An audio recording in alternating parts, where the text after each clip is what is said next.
You're listening to the Leading Healthy Creative Teams podcast with Matt Curtis. This is the podcast that helps you take your creative team from wherever you are today to healthy and effective.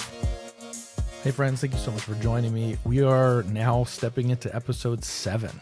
This week we're going to talk about navigating toxic creative teams. So we spent a lot of time really unpacking these 4 cores: imagination, skills, heart, and systems. My encouragement has been and continues to be go through the survey. It's on lunchtimeheroes.co.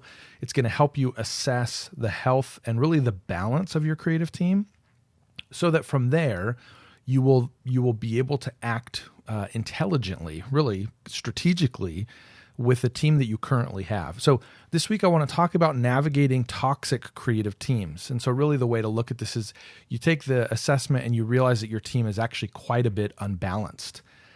You're real high in imagination, but you're real low in systems or skills or something. There's some sort of imbalance. Now, it's also possible that you're low in all of the areas. The highest area for you maybe is 45% or 47% or something. And so if that's the case, then there are issues in all of these areas that need to be addressed. Absolutely. But today I want to talk through what do you do in those situations? So you get an assessment back and it's not where you want it to be. Now what? So I'm going to give you 6 different steps that you can take. And these are very practically oriented steps. I kind of look at them as raising in severity or elevating in severity in terms of how you're dealing with the team. So where you start when you have this imbalance, the first thing is you need to go past symptom management. Symptoms are typically what get the attention of people in the organization. Leadership doesn't like the symptoms that they're seeing. So for example, I don't like the fact that so-and-so is grumpy with me when I have a conversation with them. That's a symptom. The reality is there's something deeper. And so what you want to do in the very beginning here, if you're dealing with a toxic team, if you have inherited a team that is not, operating at a healthy level, maybe you've led them there. Maybe you're a part of this team and you're now recognizing that things just aren't working right, but you want to turn the corner. So you need to get past those symptoms. And so what I like to do in these situations is I like to ask questions. I tend to be very Socratic in my methodology. And so I really, really, really lean heavily on questions. Talk to me about what's going on here. Why are you frustrated when you have interactions with, so-and-so? Well, I'm frustrated because they're really bossy. Okay, well, what are they bossy about? Well, they're bossy about everything. Okay, why are they bossy? What are the areas that are being heavily managed or heavily governed by them? And then why do you think that they're bossy about those things? Well, they're really annoying and pestering me about, am I going to get it done on time? Okay, well, what's our track record getting things done on time for them? I mean, it's not really good. Okay, well, if it's not really good, does it make sense then? Maybe we don't have a high level of trust with that team member. The symptoms are pointing to something that, and the toxicity is really, it's pointing to something that is not the core problem. And so the issue isn't really that people are grumpy. I mean, that's the expression of it. The real issue is that the creative team is not reliable at getting things done. If you go to a store and they're not reliable, I mean, look at the drive-thru is a perfect example of this. You get you tell them your order, and then you go through the drive-thru and you look in the bag and not everything's there. Okay, the first time you're probably like, okay, well, that's annoying. The second time, I mean, in some cases, you just go from 0 to 100, you're like, they are completely incompetent and can't do their jobs. The third time, you question if you should even go back there. I mean, this is the same experience that ministry leaders are having with our creative teams when we're not reliable. So the core issue really is the systems being the problem. So you want to go past the symptoms, past symptom management even, and you want to get to the core. So try to identify what's the deeper level problem that's going on here when you have a toxic team. The next thing that you want to do is you want to address the broken systems that led to the toxicity. This is a mindset shift for a lot of people. A lot of people think that the creatives themselves are unhealthy, or the creatives themselves bring toxicity to the table. The reality is that toxicity is bred in an organization. So you'll hear people say it's a toxic organization or it's an unhealthy organization. What that's pointing to is actually a series of system problems in the organization that continually yield a toxic environment. So what's happening is the team is continually ignoring, giving the creative team a reasonable amount of time. Or maybe they're super picky about details that don't matter. Preference drives the organization. That's leading to toxicity. It's not the human beings involved. Their determination is going to eventually be eroded because of the way that the organization is allowed to function. You're going to need to address the broken systems. Otherwise, the toxicity will return. The third thing here, you want to equip people, specifically in your creative team, you want to equip them with what they need in order to find the creative balance. The real operating premise here is that there's an imbalance, and that's what's causing the toxicity to brew. Okay, so then how do we support them? How do we build a plan that really allows them to be equipped and to be balanced again? So maybe they're not really good at systems. Okay, well then let's talk about how do we help them, and when I say equip them, because building a plan is a different point here, but equipping them is actually giving them what they need. It's paying for them to go to a course. It's paying for them to, get their project management certification or to go to a webinar that talks about how creatives can manage projects. I mean, it's very tangible. So sometimes we sit back and we say, these people are all problems. And then we don't put any money into the pot in the sense that we're not leaning in to help them. We're not supporting them through the financial means, the time means. Hey, I understand this webinar is going to take half your day. Go do it. Don't worry about your workload, right? During that stretch. We want you to get better. That's what it looks like to equip them. So set money aside in your budget to fund it. Set time aside in their budget, in their work, their work timeline. But you have to be willing to equip them with the things that they need in order to restore balance. The fourth thing here is to invite them to help you build a plan. Now, this one and the next one they're linked, and again, they're in escalation.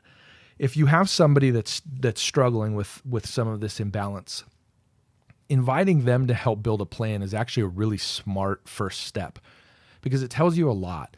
It tells you how they think. It tells you how they're able to problem solve, but it also is an insight into what level of kind of toxicity or even how close they are to burnout or how far into burnout they are.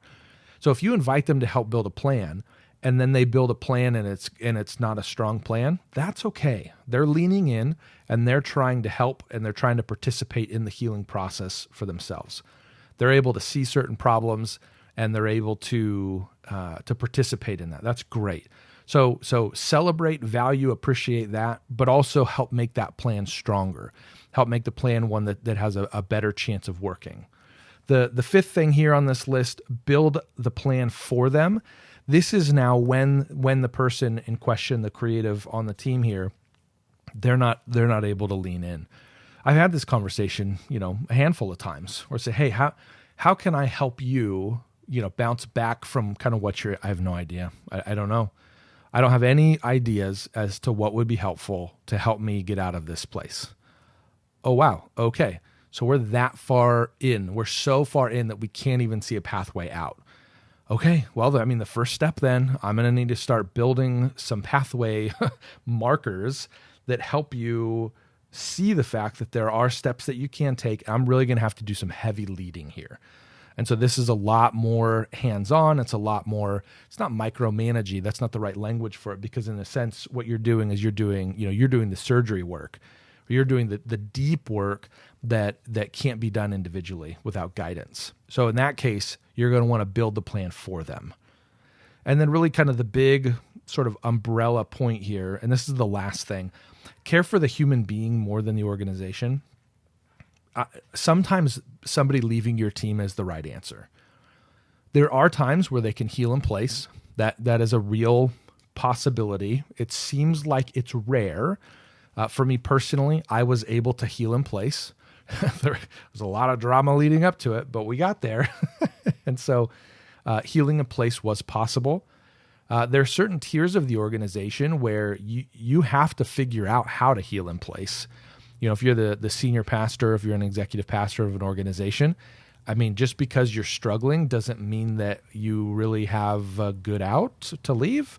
You have to figure out, how can I heal in place in the midst of a challenging situation? But for your team, the reality is that sometimes the environment that they are in is simply going to continue to push them towards toxicity and burnout, and you don't want that. And they're not going to be able to bounce back. It's unhealthy for them to remain in that organization knowing that they're going to continue to go back to that place. Sometimes you can put parameters up. Sometimes you can put boundaries up that will help them, resist that and avoid that. But there are some times where that's not the case. I remember having a conversation with someone on the team, and I said, look, this is what we want to do. We want to initiate this process. We want to start doing these things. And the response was pretty direct, pretty overt. I will not initiate it. I will only do that if they initiate it, and then I will respond well. But I'm not going to initiate restoration here. I'm not going to be the first one to do that. Okay. Well, I mean, that feels like a fork in the road, and you took a path. And so in that instance, sometimes somebody stepping off the team is the right answer, because they're not going to be able to get healthy in the context of the environment that they are in. That's just the bottom line. And so when you take a step back, I'm managing my creative team. It's frustrating. There's challenges. That's fine. Take a step back now. Where are the human beings in your team? How are they doing? Because if work's not going well, home's not going to be going well. If work's not going well, the way they contribute is going to be worse and worse every time. And so really what you're looking for is, how do you position your people, your human beings, to be able to be in an environment that allows them to be balanced and healthy? Those first 5, those are all steps that you can take to help restore balance. Go past symptom management. Get to the core of the problem. Stop just worrying about the symptoms. Go below that. You want to address broken systems that lead to toxicity in the first place. Fix those. Have the hard conversations. Lean into those problems and address them. Create boundaries for the team. Create transparency on your end so that ministries can see what's going on. Whatever the issue is, address the broken systems. Equip the people on your team with what they need in order to find that balance. Invite them to build a plan with you in terms of how they can how they can grow creatively, or build a plan for them if they're too far gone. Those are all things that are designed for you as the leader of this creative team to help the creatives on your team be healthy. Those are all of the protection elements. You may reach a point, though, where this 6th point comes in, and that's where you have to say, it's no longer about building healthy parameters within an organization and systems and skills. Now it's about, how do I prioritize the health of the human being first, above the needs of the organization, above the desires of the organization? And sometimes that looks like, you know what? Either I'm going to heavily encourage you to move on, or in some cases, I'm going to move you on through the process of performance management, eventually letting somebody go, whatever that looks like. I've been in a lot of those different situations, and I can tell you, when I've encouraged people to leave, when I've recognized that they've hit their ceiling, it's been a really good thing. When I've encouraged people to leave because I've recognized that they're not in the right seat, it's been a really good thing. When I've encouraged people to leave because they are unwilling to restore balance again, it's been a good thing. The worst thing that you can do is to not deal with it. Leverage these 6 areas, or these 6 kind of focuses. Keep in mind the imagination, skills, heart, systems, these 4 creative cores, and the balance that exists there. And start praying and start working actively to pursue health in the creative team that you lead. Thanks for listening to this episode of Leading Healthy Creative Teams. This podcast is just one of the ways Lunchtime Heroes helps build healthy creative teams in the church. Stay up to date on the latest by signing up for the Creative Bites email at lunchtimeheroes.co.